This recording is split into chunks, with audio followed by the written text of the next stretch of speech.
All right, hey, thanks for joining us for Thanks Parkin. for having me.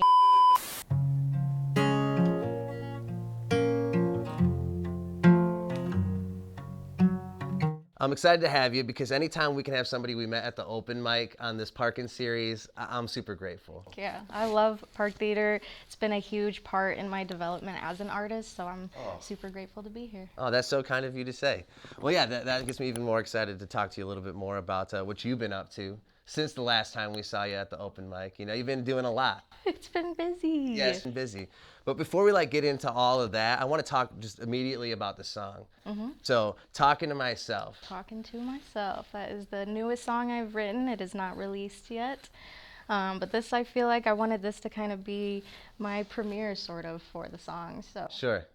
yeah, I feel like everyone talks to themselves, and it's kind of like a song about not really being sure if you should listen to that voice in your head or what. But Okay, that right there, I wanted to ask you about that listening to the voice in your head. You wrote, the song's fairly new, but I know you've sat on it for maybe a month now or so, and I'm curious, now that you've had this song and it's kind of got out of your system, where are you at with listening to that voice in your head?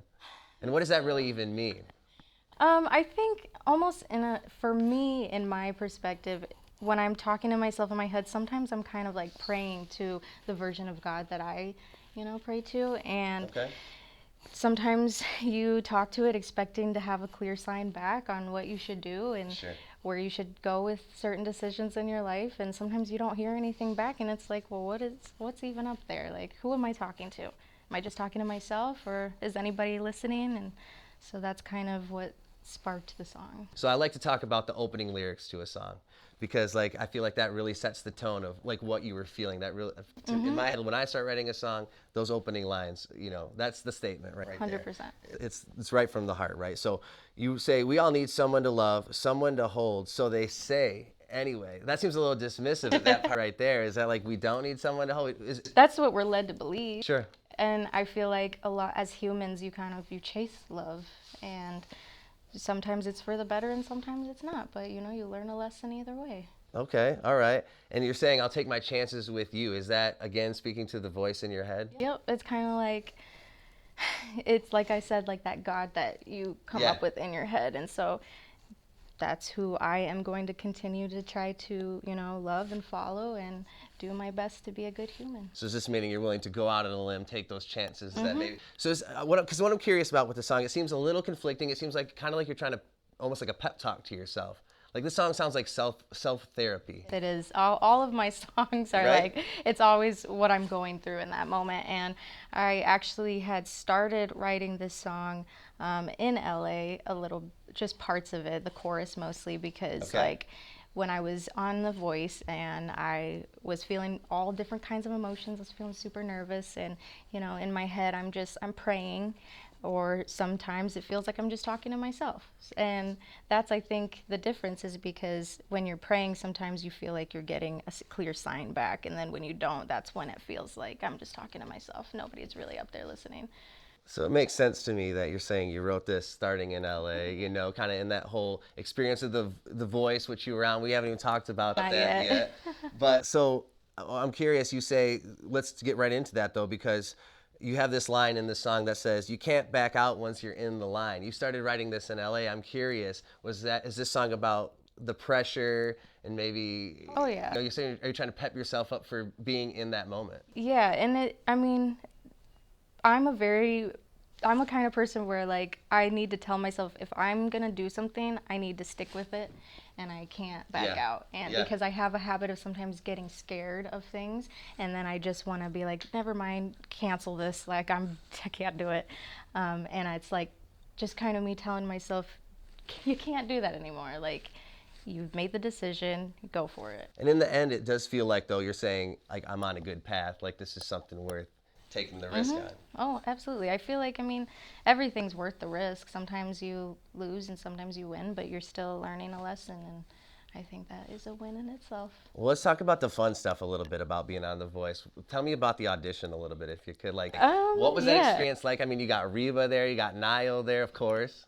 It was crazy. Honestly, it still feels like a fever dream. Right. But before the audition, I had known about being chosen for this for like the whole year. And you just so couldn't I say couldn't say anything. anything. Oh my goodness. And also they have it to where like you never know if you're going to be on that next round of cuts, because Sure. we started out having Zoom meetings with like 200 people, and then each Zoom meeting there was less people as you go. So you're like, okay, they are making cuts, so just I can't say anything unless it's actually legit until they have that plane ticket. You're getting a little more excited, probably a little more nervous. Oh my too. gosh. And then when I actually got the plane ticket, I'm like, okay, it's real. They're not going to cut me now. And you go out there, you're there for a month before your audition, because they go through rehearsals, staging, which is like kind of helping you learn how to be more confident when you're on stage. Yeah. They do like 3 or 4 different practice interviews, which felt like real interviews at the time, but then I think that was just them getting you ready for like the real. And I was like, that's genius. Yes, yeah. But you know, all the voice coaches we worked with before we got to the big stage were amazing. Like right before you get on stage to do your blind audition, they are back there and they're like, "You look amazing. You sound amazing. You got this." Like I had a quick, love to hear that. yeah, and I had like a quick little lesson with one of their vocal coaches before that, and I told them about a problem I was having with the song, and I was nervous because there's like a high part of the song that I had to hold out, and I lose breath when I'm nervous. So I was like, We all do. yeah, I was like, how do I do this? And then he was like, just take the breath. And I'm like, huh? He's like, just take the breath. I feel like you're scared of just taking the breath. And I'm like, that was so simple of advice, but it's so like real, because for some reason you don't want to hear, or you think people don't want to hear you breathing when you're singing, but I was able to take that breath right before that note, and I sounded better than I had during rehearsals, and I was like, Peter is the man. Peter, the voice coach, is the man. And are you talking about the audition song then? Yeah, so Hotline Bling. Hotline Bling by Drake. Yep. Tell me about putting your own spin on that, if you Oh could. my gosh, it was crazy. So I didn't even think they would let me do that song, because with shows like that, a lot of the time they're picking the song for you. Sure. And they tell us, like, give us some suggestions on songs that aren't on our list, and we'll see about maybe making it work. And that was one of the songs on my list, and then they chose that one, and I'm like, boom, I'm in. Like, I got this.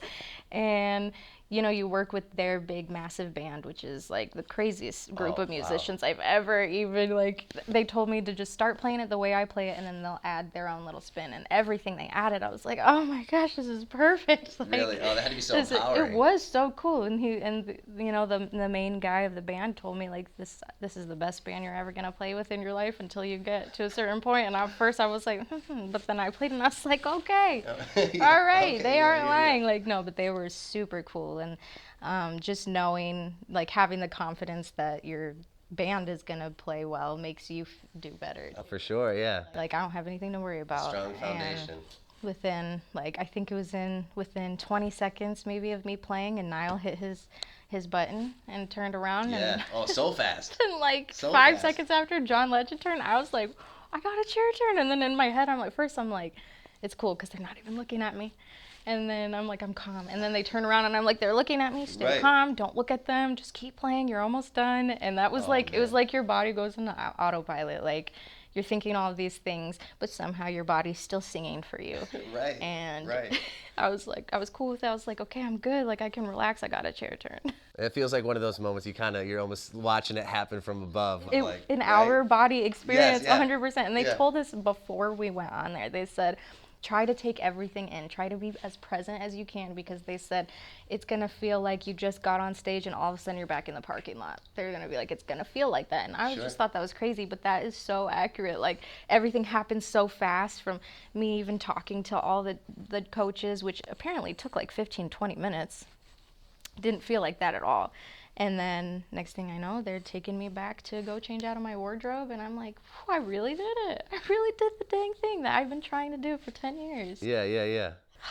So wild. So all that being said, you know, that whole experience come and gone at this point, like, how's that affected you? How's that impacted your songwriting? How's that impacted your confidence? Oh my gosh. Confidence is probably the major thing. And if you've known me for a while, you've probably known that, you know, I sometimes would struggle with that on stage, and I try to be as open as I possibly can, because I think it also helps me when people know that I do kind of struggle with insecurities and being confident. And being in an environment where you have to be great or you have to get out is like You have so. to be great or you have to get out. That's kind of life almost. It is, and like gotta- now that's kind of how I treat everything, and the fact that like I was able to do that without having, normally I bring my boyfriend everywhere that I go because he brings me comfort and like he's like my comfort human. My little anxiety pet. I get that Just completely. kidding. I get that Yeah, and I had to be on my own in a state 1,000 miles away and thousands of miles away. Yeah. And I had to do what I had to do, and then that showed me that I could do it, and so now I'm like, I can do anything. It might still be rough, but I can do it. I love it. I think the title for the episode, Lavender Can Do Anything. I can do it all. You're so good. You're so good at that. You made it easy. Hey. Parkin is sponsored by Globe Design and Vision. Located at 49 East 8th Street in the heart of downtown Holland, Globe has been bringing world-class designs to West Michigan since 2002. Globe Design and Vision. Be curious. Have vision.